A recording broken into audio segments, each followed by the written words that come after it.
It is a total failure in the last 1 year in Pakistan کہ پاکستان کی پارلیمانی تاریخ کے اندر اس سے زیادہ میں کہتا ہوں کہ غیر مؤثر پارلیمنٹ اور اس سے زیادہ پارلیمان کے اوپر حملہ پاکستان کی تاریخ میں نہیں ہوا. ہم آج پوائنٹ آف آرڈر کے اوپر بات کرنا چاہتے تھے, انتہائی اہم مسائل کے اوپر بات کرنا چاہتے تھے. اپوزیشن نے فیصلہ کیا تھا کہ چیئرمین گور خان صاحب ایک مکمل بریف قوم کے آگے رکھیں گے تاکہ اس کے ذریعے قوم کو پتہ لگے کہ اس 1 سال کے اندر اس حکومت نے کیا کیا.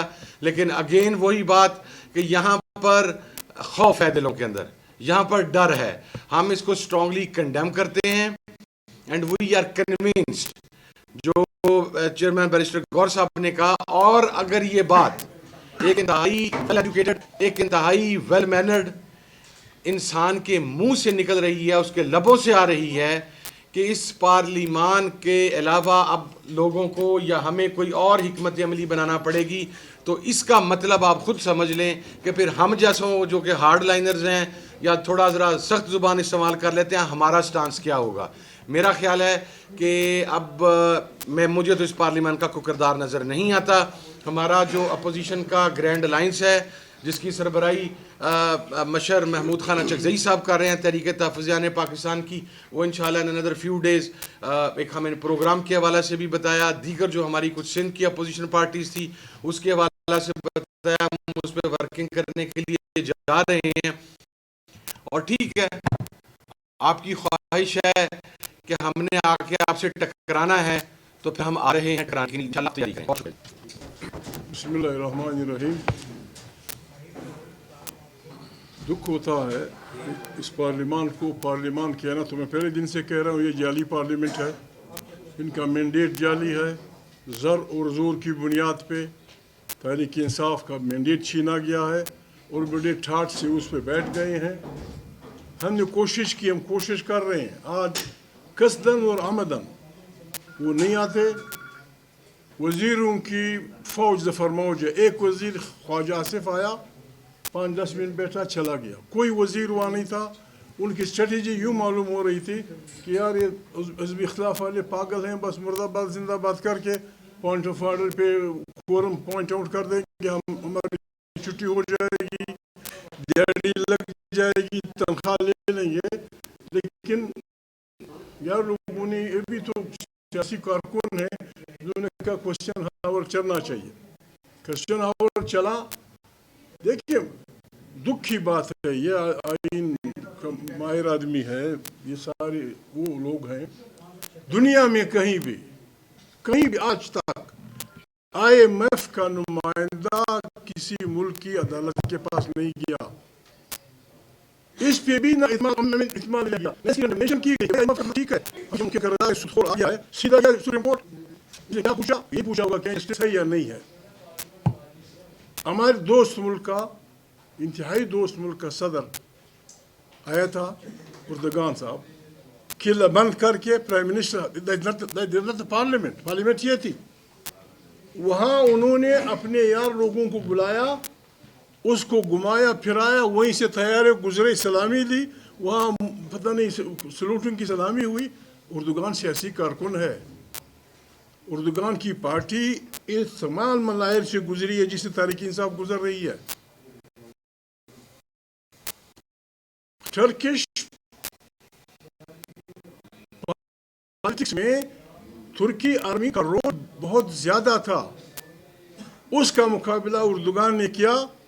اور پھر ایک دن ہم نے سنا کہ اردگان کو اقتدار سے ہٹا دیا گیا. لیکن ترک عوام اپنی کنسٹیٹیوشن سے, اپنی جمہوریت سے محبت کرنے والے لوگ وہ سڑکوں پہ آئے اور انہوں نے نکلے اردگان کو, اور آرمی خود.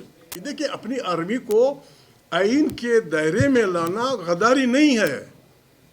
اردگان نے یہی کیا, اپنی ترک آرمی کے سینکڑوں لوگوں کو گرفتار کیا, سینکڑوں جنرلز, بریگیڈیئرز, کرنلز گرفتار کیا صرف اس لیے کہ بھائی آئین میں آپ کا فریم معلوم ہے. آج وہ ترک جمہوریت کا صدر ہے, وہ سمجھتا ہے, وہ دیکھ رہا ہوگا کہ بھائی یہاں تو اپوزیشن کا کوئی نمائندہ نہیں, یہاں تحریک انصاف کے لوگ نہیں ہیں, یہاں شہباز شریف کا بڑا بھائی بھی نہیں ہے. اس قسم کے خود اپنے پاؤں پہ کلاڑیاں مار رہے ہیں. मैं तो तजवीज़ करूँगा और मैं खुद ये कर रहा हूँ। मैं उन तमाम कमेटियों से मैंने दरख्वास्त भी नहीं दी, मेरा दोस्त है मेरा स्पीकर हवलदार, उसने मेरा नाम 3-4 कमेटियों में डाला है। मैं उन तमाम कमेटियों से इस्तीफ़ा देता हूँ जिनकी चेयरमैनशिप्स ये 2 नंबर की पार्टी कर रही है। आई रिज़ाइन फ्रॉम दैट। मैं नहीं जाऊँगा, मैं आज तक उसके दफ्तर नहीं गया हूँ। मेरा दोस्त है 20 साल का, क्योंकि वो इलेजिटिमेट स्पीकर नहीं है। मैं तजवीज़ करूँगा अपने इन दोस्तों को भी, मैंडेट है, ये जाली असम्बली है, गलत है, ज़र और ज़ोर की बुनियाद पे आई है, वी कंडेम इट। हम इसको ना असम्बली मानते हैं। असम्बली ये है जिसकी राबरी तहरीक इंसाफ की पार्टी करेगी, वो जेन्युइन असम्बली है। फिर देखेंगे आगे हमने क्या करना है। मैं इनसे भी रिक्वेस्ट करूँगा, ये भी सरकारी पार्टी कमेटियों से निकल आए, हमारी अपनी कमेटियाँ हैं, उसमें हमें जगह मिली। मैं भी किसी जगह दरख्वास्त दे दूँगा जो committee is led by opposition. फिर हमने पैरेलल असम्बलियाँ चलानी है। जेन्युइन असम्बली ये है, जिनको इक़्तिदार नहीं मिला, जाली असम्बली वो है। इस पे हमने आगे बढ़ना है। मेरी तजवीज़ ये होगी। वज़ीर-ए-आज़म को दे दूंगा। तो ये क्या देखिए मैंने ये बात सुनी थी, इमरान खान का ख़त मैंने यूँ सुना था या देखा था कि वो ओपन लेटर था, that was an open letter, किसी डाकिया के ज़रिए, किसी स्टैम्प के ज़रिए किसी के पास नहीं भेजा गया। अपने आर्मी चीफ को ये कहना कि be in the frame of the constitution, ये हमारी ड्यूटी है।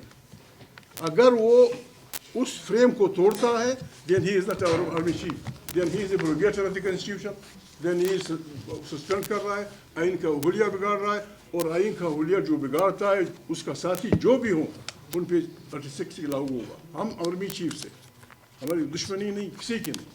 कौन जी सकता है? हम कहते हैं खुदा के लिए हर इदारे को, माफ़ी चाहता हूँ, जज को, जजेस को, जनरल्स को, ब्यूरोक्रेट्स को, ये वर्दी 2 गज का कपड़ा नहीं है, ये एक इदारे की निशानी है। जब इसमें आप समाज दुश्मन अनासर के साथ बैठते हैं, जब इसमें आप स्मगलरों के साथ बैठते हैं, जब इसमें आप ड्रग ट्रैफिकर्स के साथ बैठते हैं, फिर आप उस इंस्टीट्यूशन को बर्बाद कर देते हैं। फॉर गॉड से ये 2 गज कपड़ा नहीं है। जज साहब, आपका जो आप पहनते हैं gown, this is the representative of the justice of Pakistan. ये इस हमारी वर्दी है। इन वर्दियों में मेहरबानी करें, उन लोगों से हाथ न मिलाएं जिनके साथ आम आदमी बैठने के लिए तैयार नहीं है। देखिए, एक आपने क्वेश्चन किया है इमरान खान साहब के लेटर के बारे में किया। ये 3 लेटर खान साहब ने लिखे हैं और जिस तरीके से चकज़ई साहब ने कहा, ये ओपन लेटर थे। ओपन लेटर थे एक पॉलिटिकल पार्टी, जो सबसे बड़ी पॉलिटिकल पार्टी के उसके सरबराह की तरफ से साबिक़ वज़ीर आज़म की हैसियत से उसने आवाम के मसाइल का ज़िक्र करते हुए उस लेटर में ज़िक्र किया है। हमें उम्मीद है उसका जवाब आए ना आए, लेकिन हमें ये उम्मीद ज़रूर है और होनी चाहिए कि वो जो ओपन लेटर है जिसमें इक़दामात के तज़किरा किया गया है कि ये इक़दामात होने चाहिए ताकि मुल्क में स्टेबिलिटी आ जाए। और उसमें सबसे बड़ी बात जो खान साहब ने लिखी है, वो सबसे पहली बड़ी बात ये लिखी थी कि हम फ़ौज के कुर्बानियों के मोतरफ़ हैं, हम एतराफ़ करते हैं। पर खान साहब ने कहा यह है कि फ़ौज और अवाम के दरमियान खलीज नहीं होने चाहिए, इसलिए उसको एज़ अ वज़ीर आज़म और एक सरबराह बड़े पार्टी के जो अवामिल नज़र आ रहा है कि इसकी वजह से खलीज हो सकता है, ये कोशिश करनी चाहिए कि ऐसे इक़दामात हो जिससे वो खलीज ना हो, और अगर हो तो वो बढ़े ना और ख़त्म हो। ये बड़ा ज़रूरी है।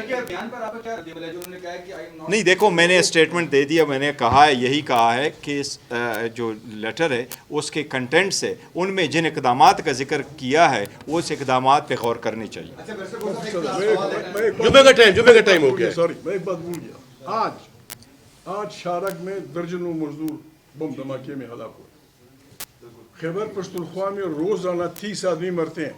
इस पार्लियामेंट का इससे ज़्यादा बेहतरीन टॉपिक कौन हो सकता है? ये स्पीकर की जिम्मेवारी थी, 2 नंबर के स्पीकर की, कि वो कहता कि पाकिस्तान में कत्ल कुताल हो रहा है। मैं 2 दिन की डिबेट शुरू करता हूँ। आप उनको दोस्त भी कहते हैं, वज़ीर भी कहते हैं, 2 नंबर भी कह दिए स्पीकर को। आप कहते हैं मेरा दोस्त है, 2 नंबर भी कह दिया आपने। 2 नंबर भी कहता हूँ। 2 नंबर इसलिए कि मजबूरन हमें जेन्युइन वोट मिला है।